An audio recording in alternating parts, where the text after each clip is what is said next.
The Popcorn Book by Tony Di Paola. The Popcorn Book by Tony Di Paola. And now a word from our sponsor. Pop, oh pop, popcorn. Tony. Mom, can we make some popcorn? Yes, the popcorn is in the refrigerator. Tiny. Yummy.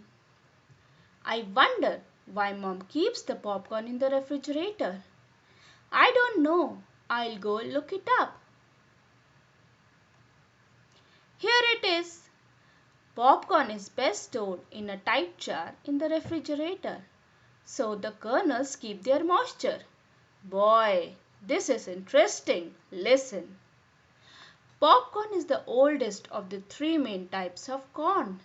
There is field corn, which we feed to animals like cattle and pigs.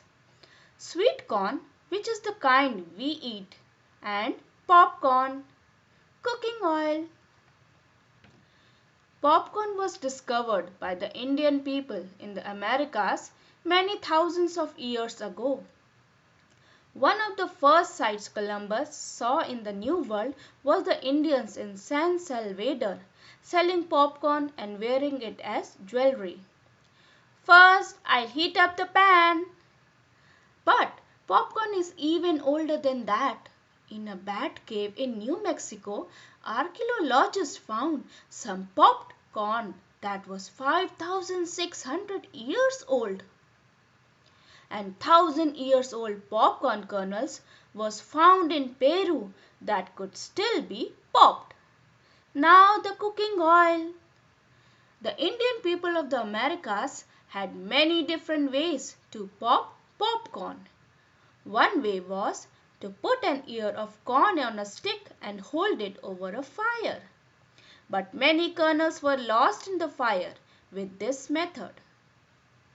Today Americans use 500 million pounds of popcorn each year. 30% is eaten at movies, circus, ball games and country fair. 10% is saved for seed and sold to other countries. But 60% is popped right at home. Oh goody, the kernels are popping. That means the oil must be ready, Tony said. Tiny. People in the Midwest buy more popcorn than any other part of the United States. Milwaukee and Minneapolis are the top popcorn eating cities, followed by Chicago and Seattle. Most of the popcorn is grown in the Midwest too. Now I'll put more kernels in the pan and turn the heat up. Now here's the part I read first. Popcorn is best stored in a tight jar in the refrigerator, so the kernels keep their moisture. If the kernels dry out, there will be too many old mates left at the bottom of the pan. Old mates are unpopped kernels. It does not look like enough. If the popcorn does dry out, you can add 1 or 2 tablespoons of water to the jar and shake it until the water is absorbed. Shake. Popcorn pops because the heart of the kernel is moist and pulpy and surrounded by hard starch shell. When the kernel is heated, the moisture turns to steam and the heart gets bigger until the shell bursts with a pop. Are you sure you didn't put too much popcorn in the pan? Of course not, silly. The Indian people had a legend that inside each kernel of popcorn lived a little demon. When his house was heated, he got so mad that he blew up. There are different kinds of popcorn. White hullless and yellow hullless are the one most commonly sold in stores. The smallest type is called strawberry because it has red kernels and the ears look like strawberries. Rainbow has red, white, yellow and blue kernels. It is sometimes called calico. There is black popcorn too. but all of it pops white. The biggest kernels are called dynamite and snow puff. Shake, shake, shake. After popcorn is popped, most people like to put melted butter and salt on it.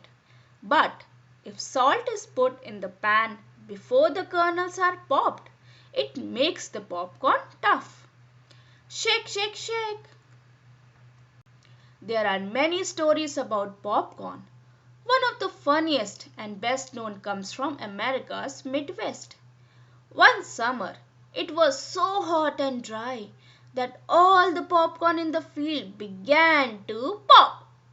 In no time at all, the sky was filled with flying popcorn.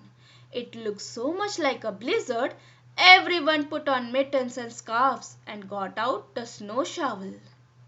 Help! I have a blizzard too! I know you put too much popcorn in the pan. Okay, if you are so smart, what do we do now? I know. The best thing about popcorn is eating it. The end.